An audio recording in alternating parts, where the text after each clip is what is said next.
তো hey guys, this is Mithun Malakar, welcome to my channel. তো আজকের ভিডিওটা একটা ইম্পর্টেন্ট টপিকের উপর হতে চলেছে, কারণ ইন্ডিয়ান ক্রিমিনাল জাস্টিস সিস্টেমে যে আমূল পরিবর্তন আনা হয়েছে, যেমন ক্রিমিনাল মেজর অ্যাক্ট, যে তিনটে ক্রিমিনাল মেজর অ্যাক্ট ছিল, সেই তিনটে ক্রিমিনাল মেজর অ্যাক্ট অনেক চেঞ্জেস এসছে এবং তাদের নামও কিন্তু চেঞ্জ হয়ে গেছে। তো এই ম্যাটারটা নিয়েই আজকে এই ভিডিওতে বলবো, কারণ আপনারা অনেকেই হয়তো জানেন 2023 সালের 20 ডিসেম্বর তিনটে বিল লোকসভাতে পাশ হয় এবং সেই তিনটে বিলই 2023 সালের 21শে ডিসেম্বর রাজ্যসভাতে পাশ হয় এবং 2023 সালের 25শে ডিসেম্বর রাষ্ট্রপতির সম্মতি পেয়ে এই তিনটে বিল আইনে পরিণত হয়। তো কি সেই তিনটে বিল ছিল এবং বা কি নতুন আইন এসছে এবং আগে কি আইন ছিল, এই টোটালটাই আজকে বলবো। যেমন আগে ছিল দ্য ইন্ডিয়ান পেনাল কোড 1860, যার পরিবর্তে এখন এসছে দ্য ভারতীয় ন্যায় সংহিতা 2023। আগে ছিল the code of criminal procedure 1973, এখন এসছে দ্য ভারতীয় নাগরিক সুরক্ষা সংহিতা 2023। আগে ছিল দ্য ইন্ডিয়ান এভিডেন্স অ্যাক্ট 1872, এখন সেটা হয়েছে দ্য ভারতীয় সাক্ষ্য অধিনিয়ম 2023। তো আজকে মেইনলি যেটাকে নিয়ে ডিসকাশন করব বা যেটা নিয়ে কথা বলবো সেটা হচ্ছে বিএনএস বা ভারতীয় ন্যায় সংহিতা। এই বিএনএসে কি কি পরিবর্তন এসছে বা কি কি মেজর চেঞ্জেস হয়েছে সেটা নিয়েই আজকে বলবো। তো ভিডিওটা স্কিপ না করে পুরোটা দেখবেন। So let's get it started. তো এই নতুন তিনটে আইন 1 জুলাই 2024 থেকে কিন্তু এনফোর্সমেন্ট বা কার্যকর হয়েছে। তো এবার আসি বিএনএসের ডেফিনেশন ক্লজে। তো বিএনএসের সেকশন 2 ক্লজ 10, যেখানে জেন্ডারের ডেফিনেশন রয়েছে, সেখানে কিন্তু জেন্ডারের ডেফিনেশনে ট্রান্সজেন্ডারকে কিন্তু অ্যাড করা হয়েছে, যেটার করেসপন্ডিং সেকশন আইপিসির 8 সেকশন 8, যেখানে কিন্তু ট্রান্সজেন্ডার অ্যাড ছিল না। এইবার এই বিএনএসের সেকশন 2 ক্লজ 10-এ কিন্তু বলেছে ট্রান্সজেন্ডারের মিনিং, যেটা section 2 clause K of the transgender persons protection of rights act 2019-এ যে মিনিং ছিল, সেই মিনিংই এই বিএনএসের ক্ষেত্রে প্রযোজ্য হবে। তো NALSA versus union of India AIR 2014 SC 1863, এই কেসে কিন্তু honourable supreme court of India transgender recognised করেন এবং তাদের ফান্ডামেন্টাল রাইটসের কথাও বলেন। তো এরপরে আসি সেকশন 2 ক্লজ 3, যেখানে কিন্তু চাইল্ডের ডেফিনেশন বিএনএসে দিয়েছে। সেখানে বলছে যে চাইল্ড বলতে 18 বছরের নিচে যে কোনো পার্সনকেই ট্রিট করা হবে, মানে কোনো ছেলে বা কোনো মেয়েকে। তো এবারে আসি সেকশন 4 অফ বিএনএস।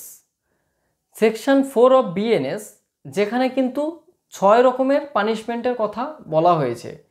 এর করেসপন্ডিং সেকশন হচ্ছে আইপিসি সেকশন 53, যেখানে 5 রকম পানিশমেন্টের কথা বলা হয়েছিল।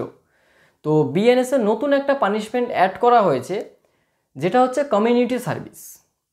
তো কমিউনিটি সার্ভিস হচ্ছে যদি কোনো সার্ভিস কোনো পাবলিক ওয়েলফেয়ারের জন্য করা হয় উইদাউট রিমিউনারেশন বা পারিশ্রমিক ছাড়াই, সেই ক্ষেত্রে সেটাকে কমিউনিটি সার্ভিস হিসাবে ট্রিট করা যেতে পারে। যখন কোনো কনভিক্ট ব্যক্তিকে এই পানিশমেন্টটা দেবে, তখন কিন্তু তাকে সেই কমিউনিটি সার্ভিসে যে টাইপের পানিশমেন্ট দেবে সেটা কিন্তু তাকে ফলো করতে হবে। যেমন কমিউনিটি সার্ভিসের এক্সাম্পল যদি বলি, যে কোনো কনভিক্ট পার্সনকে দেখা গেল কোনো হসপিটালের ক্লারিক্যাল পদে বা কোনো গেটম্যানের পদে কিন্তু কমিউনিটি সার্ভিসের পানিশমেন্ট হিসাবে তাকে দিতে পারে, বা কোনো পুলিশ স্টেশনে কোনো কনস্টেবলের সঙ্গে তাকে কিন্তু তার ক্লারিক্যাল, মানে সেই পুলিশ স্টেশনে ক্লারিক্যাল কাজ কিন্তু সেই কনভিক্ট পার্সনকে করতে বলতে পারে, বা কোনো মিউনিসিপ্যালিটির যে ড্রেন পরিষ্কার বা রাস্তাঘাট পরিষ্কার পরিচ্ছন্নর জন্য যে কর্মীরা থাকে তাদের সঙ্গেও কিন্তু সেই কনভিক্ট পার্সনকে কমিউনিটি সার্ভিসের জন্য পাঠাতে পারে অ্যাজ আ পানিশমেন্ট।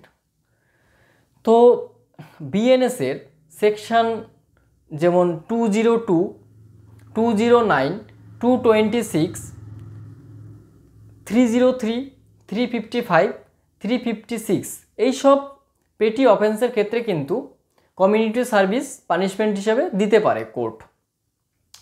তো যেমন ধরুন, যদি কোনো পাবলিক সার্ভেন্ট আনলফুলি যদি কোনো ট্রেডের সঙ্গে এনগেজ হয় তাহলে কিন্তু তাকে কমিউনিটি সার্ভিস পানিশমেন্ট হিসেবে দিতে পারে। বা যদি কোনো পার্সন ড্রাঙ্কেন অবস্থায় যদি পাবলিক প্লেসে মিসকন্ডাক্ট করে তাহলেও তাকে community service as a punishment দিতে পারে। বা যদি কোনো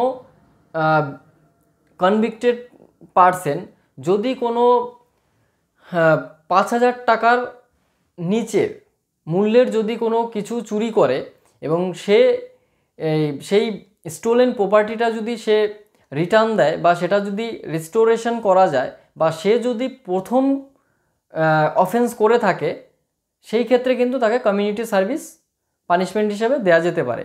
বা কোনো ব্যক্তি যদি অন্য কোনো ব্যক্তির মানহানি করে সেক্ষেত্রেও কিন্তু তাকে কমিউনিটি সার্ভিসটাকে পানিশমেন্ট হিসেবে দেওয়া যেতে পারে। বিএনএসে কিন্তু নতুন প্রভিশন অ্যাড করা হয়েছে যেটা কিন্তু আইপিসিতে ছিল না, সেটা হচ্ছে মব লিঞ্চিং বা গণপিটুনি। এবার যদি দেখি সেকশন 117 সাবসেকশন 4, যেখানে বলছে যে when a group of 5 or more person acting in concert causes grievous hurt to a person on the ground of his race, caste or community, sex, place of birth, language, personal belief or any other similar ground, each member of such group shall be guilty of the offence of causing grievous hurt and shall be punished with imprisonment of either description for a term which may extend to 7 years and shall also be liable to fine.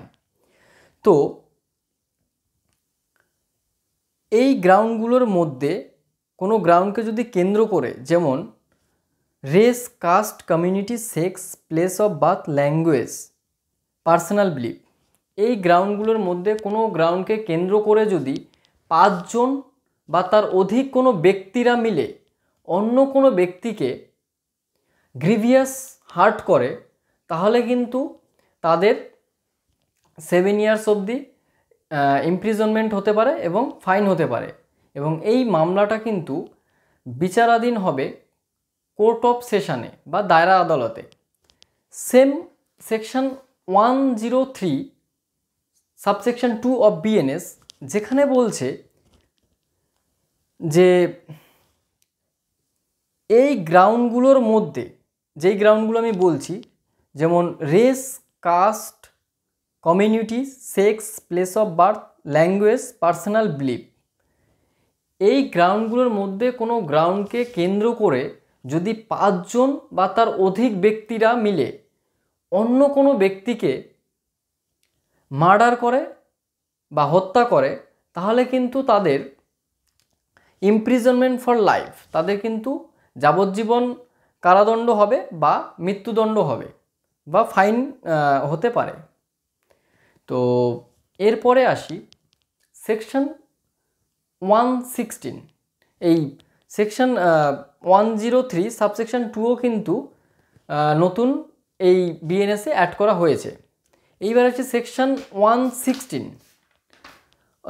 116-এর যেখানে বলছে any hurt which endanger life or which causes the sufferer to be during the space of 15 days in severe bodily pain or unable to follow his ordinary pursuits, এর corresponding section 3 IPC section 320। এখানে বলছে যদি কোনো আঘাত কোনো ব্যক্তির লাইফকে endanger করে এবং সেই আঘাতের ফলে সে যদি বডিলি পেইন 15 দিন ধরে সহ্য করে বা ফেস করে এবং তার নর্মাল ডেলি লাইফ বা নর্মাল মানে জীবনযাপন যদি করতে সে না পারে তাহলে কিন্তু সেটা গ্রেভিয়াস হার্ট হিসাবে ট্রিট করা হবে বা গ্রেভিয়াস হার্টের আন্ডারে পড়বে। যেইটা এখানে যেই টাইমটা বলেছে 15 দিন, সেটা কিন্তু আইপিসিতে ছিল 20 দিন। তো 20 দিনটা কমিয়ে 15 দিন কিন্তু বিএনএসে করা হয়েছে। এইটা কিন্তু চেঞ্জ এসছে। এরপরে বিএনএসে নতুন সেকশন অ্যাড করা হয়েছে, যেটা সেকশন 111, যেটা অর্গানাইজড ক্রাইম, এবং সেকশন 112 যেটা পেটি অর্গানাইজড ক্রাইম। এই সেকশনগুলো নিউলি অ্যাড হয়েছে।